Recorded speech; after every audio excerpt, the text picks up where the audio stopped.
You're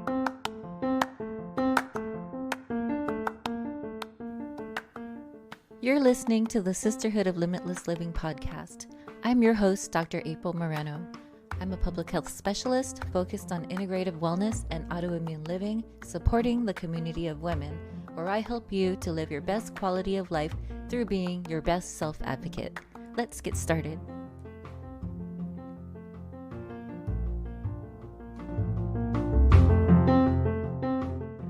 Welcome to the Sisterhood of Limitless Living podcast. Happy winter solstice as we approach the shortest day of the year and the beginning of winter. Believe it or not, winter officially begins very soon before the Christmas holiday. I wish you a wonderful Christmas and a wonderful holiday season and a happy new year. So this is our last episode of 2020 and it's been quite a year. You know, we've had so many interesting things happen. We started off the year in the Pacific Northwest, in the snow. We were there for 3 to 4 weeks, I believe. And I couldn't wait to get back home to my normal environment. But who knew that within a couple of months, I would be confined to that home environment for pretty much the rest of the year, socially distancing, wearing masks when I go out, being very careful, avoiding unkind interactions as an Asian American, and just really protecting myself, a mask, a face shield, so many things.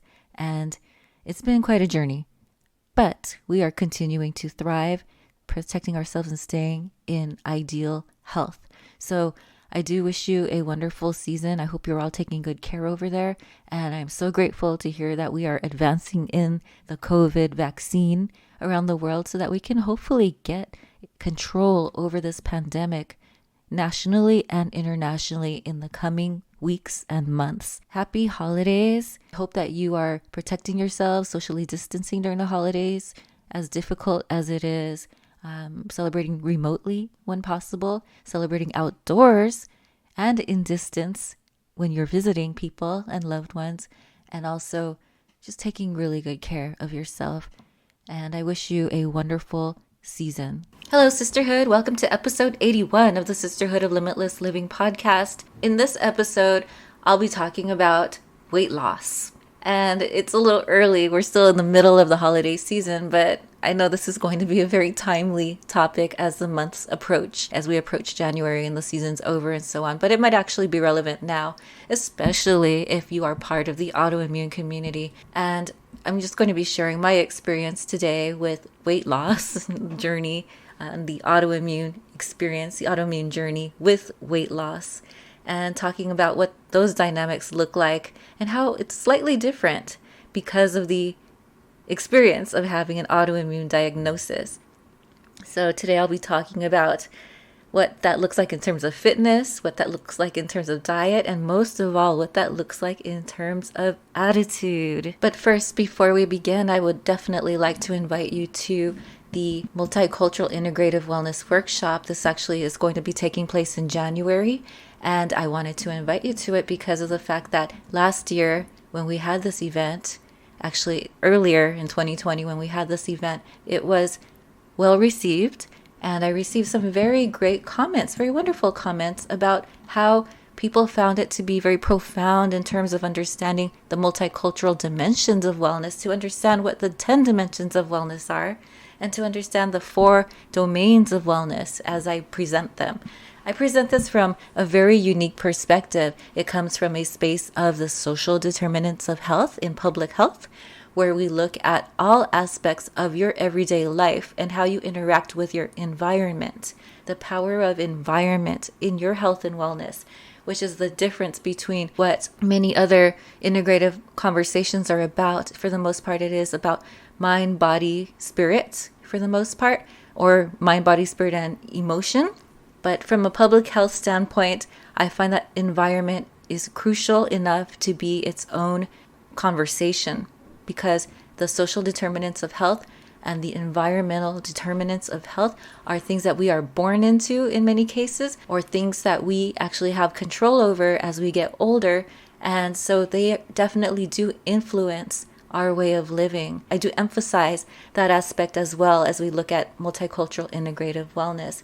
And so in 2021, we are looking at how to design and actually evaluate our lives in a multicultural way, with a multicultural perspective, which is the second way that this program, in this course, this workshop is very different from what's out there in the integrative space. So I'm really proud of the fact that we can present something that is unique. I'm very pleased to present this from a multicultural perspective, and I'm pleased to present this from a health equity lens and a public health perspective on the social determinants of health. So do join us as we work on this workshop online, delve deep into the different dimensions of wellness, and give you time to meditate and contemplate these different aspects of your life, what they've been like in the past, what they are currently like, and what you would like them to be like in 2021 and onward. So this workshop will only take place once this year in 2021, sharing our experiences in conversation while providing you with a workbook that you can continue to work on and continue to work through throughout the year, and continue to make changes and modify as needed on those different determinants, those different dimensions of wellness and health. So do join us. And registration is at aprilmorenophd.com/workshops. Let's go ahead and get started on this wellness journey of weight loss and autoimmunity. So this is a topic I actually don't think I've really talked too much about in the past. For the past year and a half or so, I've talked about the impact of steroids on our bodies and the impact of what this has been like mentally, this journey of autoimmune diagnosis and so on. But today I want to talk about how it's been impacting the body. So in my case, it's been it's almost 5 years since diagnosis, more like 4, I guess. I've noticed distinctly in pictures that over the past years, the fat in my belly has continued to expand. I've been seeing numbers on the scale that I've never seen before. And I don't think my lifestyle has been too different aside from the pandemic this year, but my lifestyle over the past few years has not been drastically more sedentary. Maybe it is. No, I wouldn't say that it is, because of the fact that I was a student before that, and I was always working at the computer, working on my dissertation for the past couple years before the diagnosis, right? So what I want to say is I've had some belly fat in the upper part of my body now that I have never had before. I have numbers on the scale that I have never seen before, and I attribute it to the autoimmune experience. And I could be wrong, but I want to share this experience here today because it is now connected to my autoimmune way of living. And how do I navigate this? It's going to be about managing my autoimmune condition at the same time, because I can't risk challenging fatigue levels or energy levels. I can't risk supplements that may impact my immune system negatively. So there are definitely certain aspects to consider in this journey. And I want to talk about this from an integrative wellness perspective as well. So one of the things I do want to mention, first of all, is that last year, or maybe 2 years ago, time flies, I had presented at UC San Diego, the Academy for Integrative Health and Medicine. I had presented with them on the topic of public health and how this fits into the conversation, especially as it relates to autoimmunity, public health, and integrative wellness. And at that event, I met a couple of dietitians and nutritionists. And what I found most profound during the time is that even though we talked about autoimmune disease in our conversation, there was no one recommended diet for everybody. And likewise, my specialist would say the same thing. He has certain suggestions about what is recommended, but overall, in terms of the specifics of a certain diet that should be met, that is never something that I hear about. There's so much variation. And even the nutritionists will tell me that there is no one ideal diet for everybody across the board. So today I wanted to talk about that. So the numbers on the scale are a little higher. They've actually started to reduce now, but gosh, I had never seen this scale of weight numbers, the scale of scale before.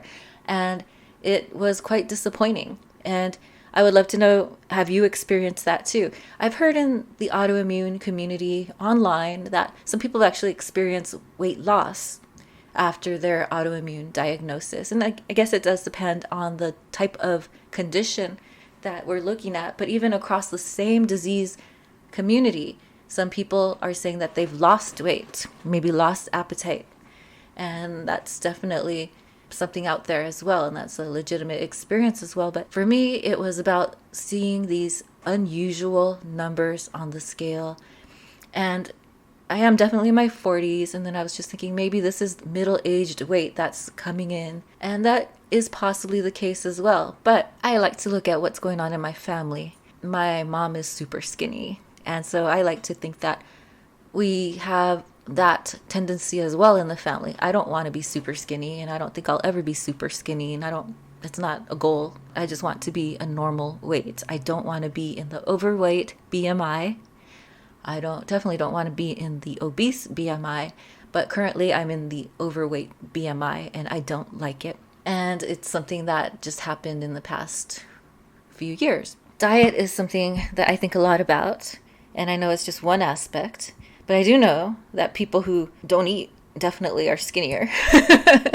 So I guess a combination of watching our calories and then making time for exercise and movement is crucial. But I do want to focus first of all on diet and nutrition. Now, I am not a nutrition specialist, but I just want to talk about some of the different diets that are out there that are popular to the autoimmune experience. So the first one I want to talk about is the AIP, right? The autoimmune protocol. And this is something that is relatively recent, I believe, that was just recently developed in the past, several years or so, where there's this like total elimination phase of the diet. And then it goes into like different phases after that. So you can slowly see what types of foods are not tolerable and what types of foods are okay with you.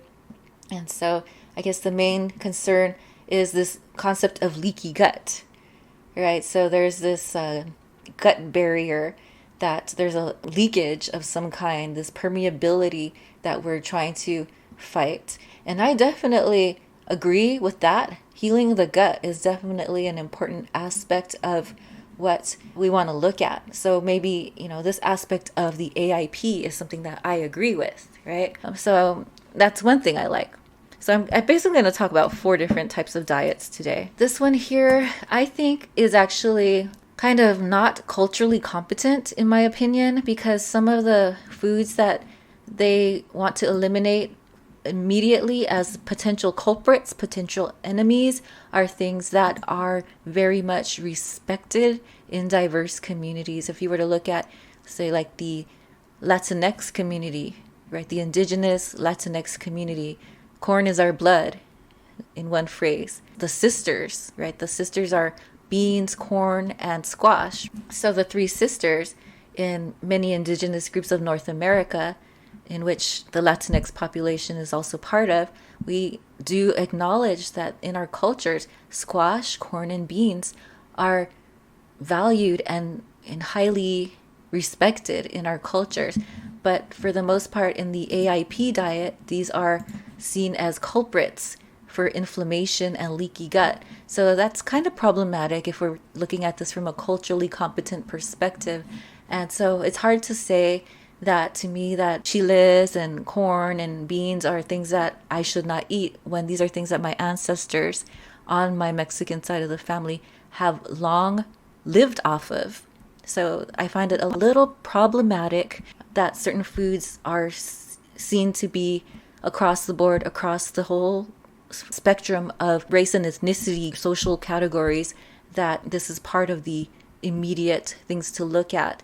Now, I will say in AIP that I do agree with the gluten aspect, and I do see and I do experience this concept of leaky gut, intestinal indigestion, digestive issues when I eat gluten almost immediately. And that was something that was very profound to me, as I noticed just recently, and after suffering for years and years, I'm talking about since my teenage years, with various aspects of indigestion, and just thinking that I naturally had a problem that other people didn't have. And so finding that out was profound and definitely life-changing.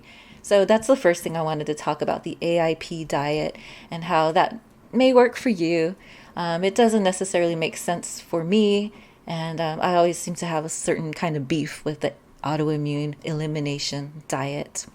So the second one I wanted to talk about is the Mediterranean diet. This is the one that my specialist talks about a lot about and definitely values it. And I love this diet. It's about olive oil, a lot of plant-based stuff. The Mediterranean diet is often associated with the blue zones. And we've talked about the blue zones in a past episode, where in certain regions of the world, parts of Italy, I believe Sardinia, Okinawa, and then even Loma Linda.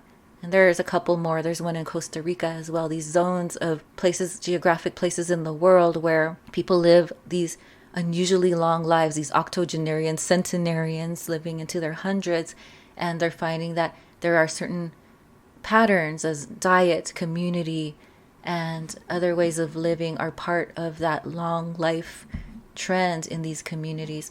And so the Mediterranean diet is part of that conversation. A lot of long living, centenarian living seems to be associated with the Mediterranean diet. So it's a lot of plant-based foods.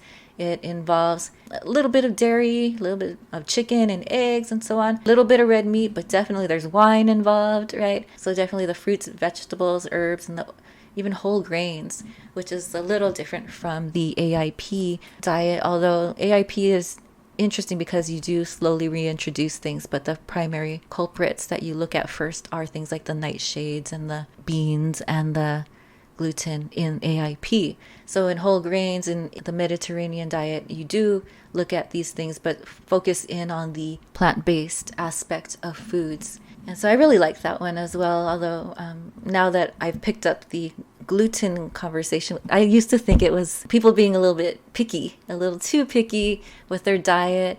And I thought gluten avoidance was just this trend. But after I tried it, the change in my digestion is something I never want to let go of ever again. So I do acknowledge that, and I am grateful for that part of the conversation in AIP.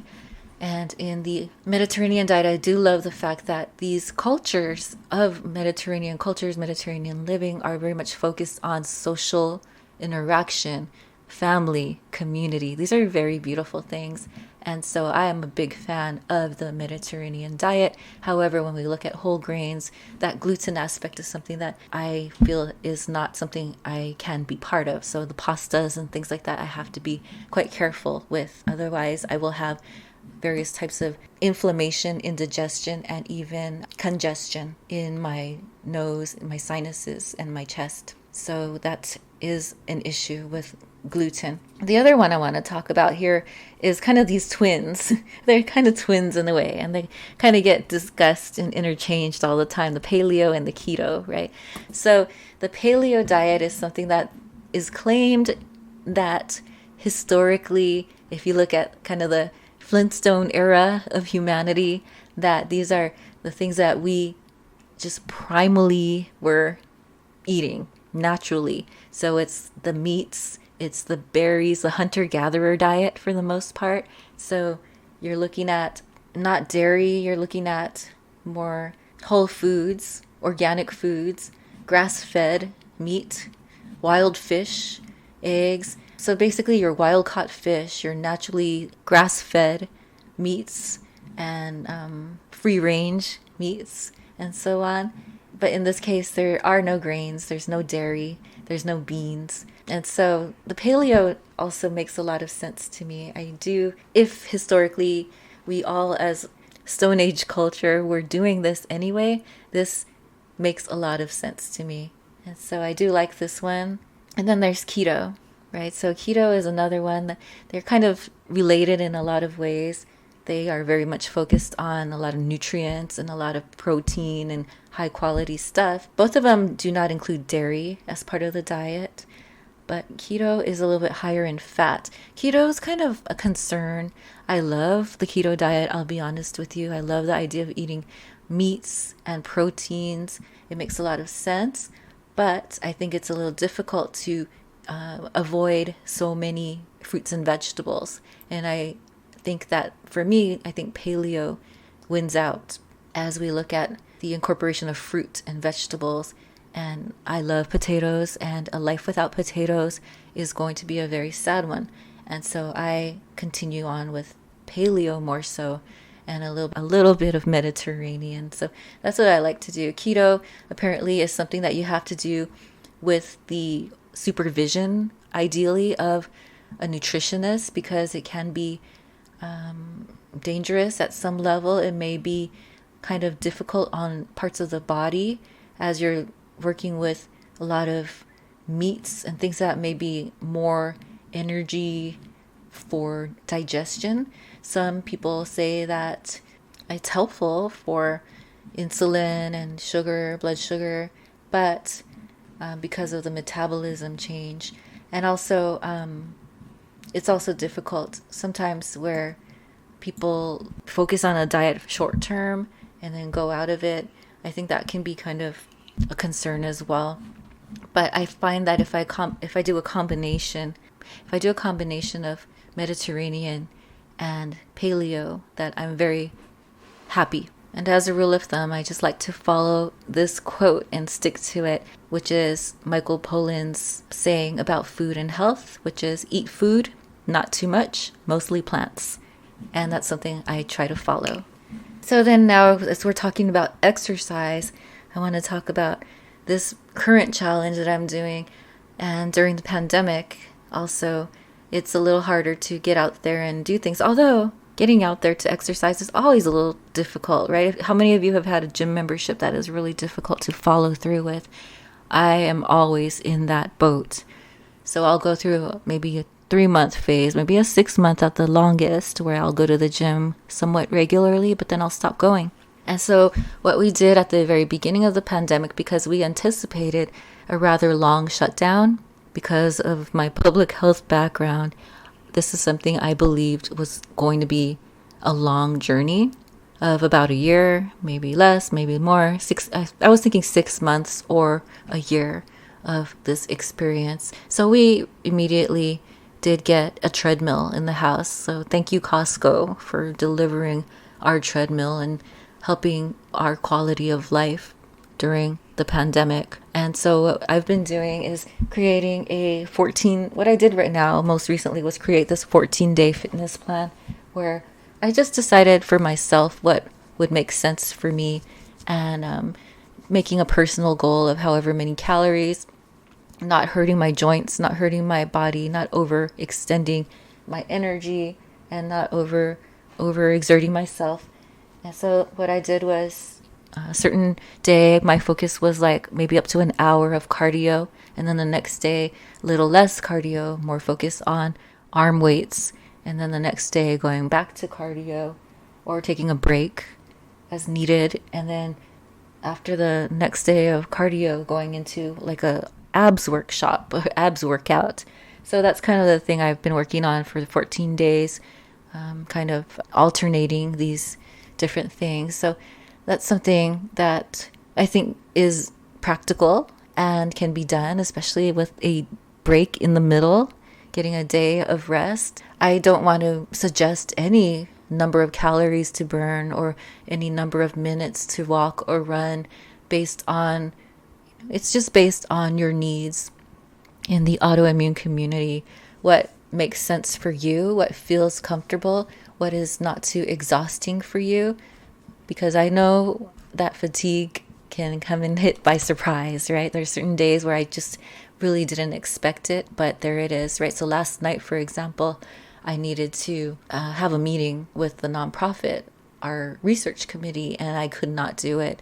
I just didn't have the energy that evening. I was hit by fatigue kind of unexpectedly in the afternoon, that I just could not do any more that evening. So I do get it. And so exercise is a personal experience, and just, doing what feels right, avoiding any kind of overexertion, and not straining any muscles or working with any pain in our bodies. Just giving our bodies time to rest as much as needed is crucial. So I think diet is a little bit more of the weight loss aspect for us. In the autoimmune world, I would focus on first nutrition and looking at those calories. So that's what I've been looking at right now. And so every morning I'm weighing myself, and thankfully from yesterday I've lost 0.5 pounds. I'm very happy with that. I finally invested in a digital scale, which was about $30, maybe less. And I appreciate having the more accurate weight to the tenths and maybe hundredths of pounds on the scale that I can look at. So that is my experience right now with weight loss, with autoimmune conditions during the pandemic.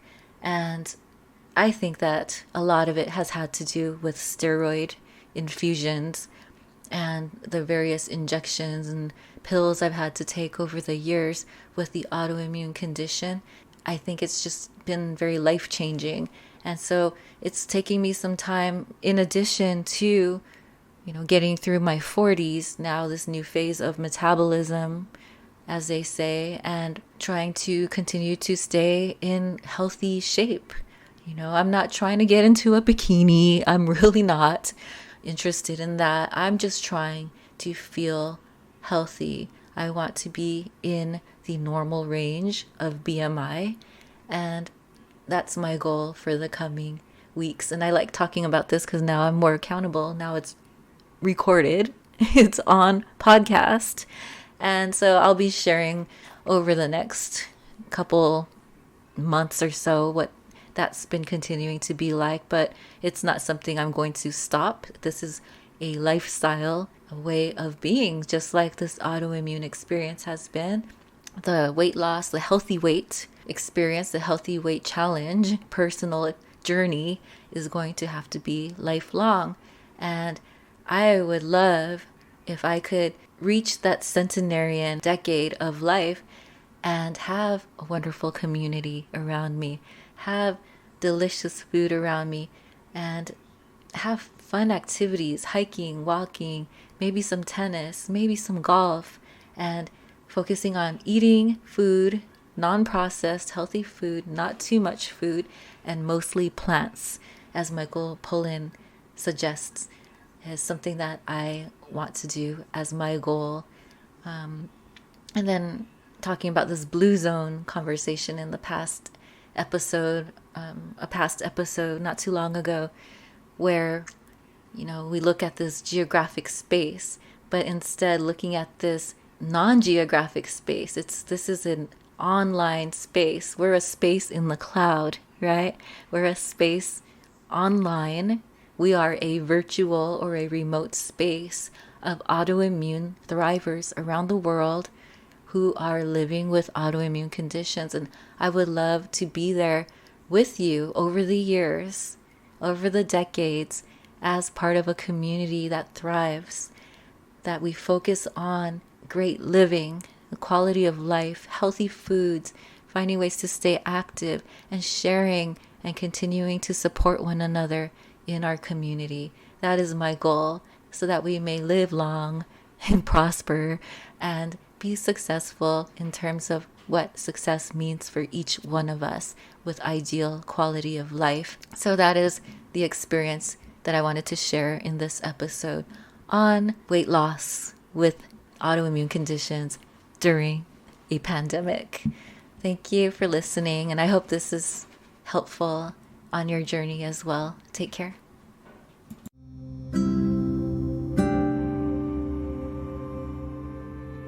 Thank you for listening to this episode of the Sisterhood of Limitless Living podcast, Season 2. Hope you enjoyed the episode. Look forward to having you join us in upcoming episodes as well, where we continue to talk about integrative wellness and autoimmune living our best lives, being our own best advocates. Feel free to subscribe on iTunes to the podcast And we are also available on several other locations as well. For more information about Dr. April Moreno, you can visit aprilmorenophd.com. Take care.